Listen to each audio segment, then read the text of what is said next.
You've been sold a lie about what it means to be successful.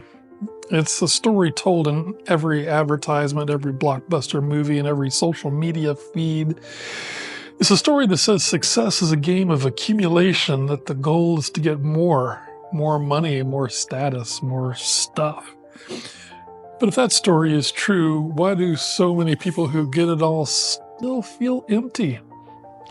Today we're going to dismantle that lie, and I'm going to show you a more powerful, more fulfilling model for your ambition. The great lie is that success is measured by what you can get for yourself. We believe it because it's simple and it's easy to measure. Your bank account, your job title, the car you drive. These are all simple scorecards, but the core flaw in this pursuit is that it's a closed loop. It's focused only on the self, which is inherently limiting. And it offers no real defense against the one thing life guarantees for all of us: suffering. A pile of money provides comfort, but it doesn't provide purpose. It can't give you a reason to get out of bed when things get truly difficult. That requires a different model altogether. The antidote to the lie is the core philosophy of this channel. It's a sequence. First, you build your fulcrum. This is your foundation of personal stability, security, and preparedness. You can't pour from an empty cup. You can't help others if your own world is in chaos. Second, you build your lever. This is where wealth building, particularly with commercial real estate, and your productivity systems come into play. But here's the critical shift. These are not the end goal. They are force multipliers. They're the tools you build to dramatically increase your capacity to make an impact.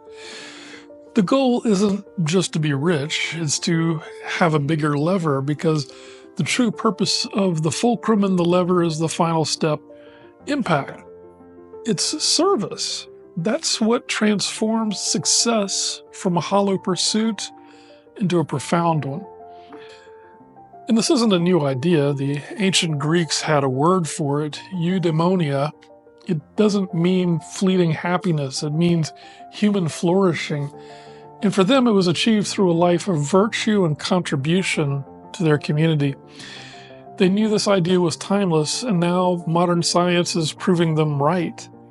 Scientists talk about the helper's high, the rush of endorphins you get from altruistic behavior. A study in 2019 from the JAMA Network Open found that people with a higher sense of purpose had a significantly lower risk of mortality from all causes. Researchers have even found that spending money on others consistently leads to greater happiness than spending it on yourself. The proof is all around us. We are hardwired to connect and contribute. So how do you apply this? It's about a shift in mindset. It's not about grand, dramatic gestures. It's about shifting your daily question from "what can I get?" to "how can I help?" In your career, it's the shift from "how do I get promoted?" to "how do I deliver the most possible value to my team and my customers?"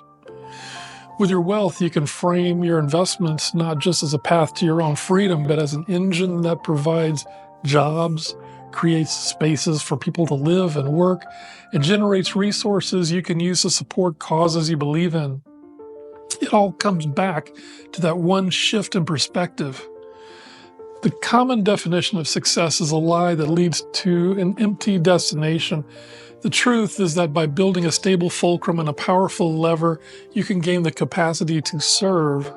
And that service is the true measure of a successful and meaningful life. But this conversation doesn't end when the video stops. The most powerful ideas often come from the community itself. So I have a challenge for you. In the comments below, share one specific way, big or small, that you have found to be of service in your career or your community. It doesn't need to be a grand gesture. It could be mentoring a colleague, volunteering locally, or simply how you focus on creating value for others.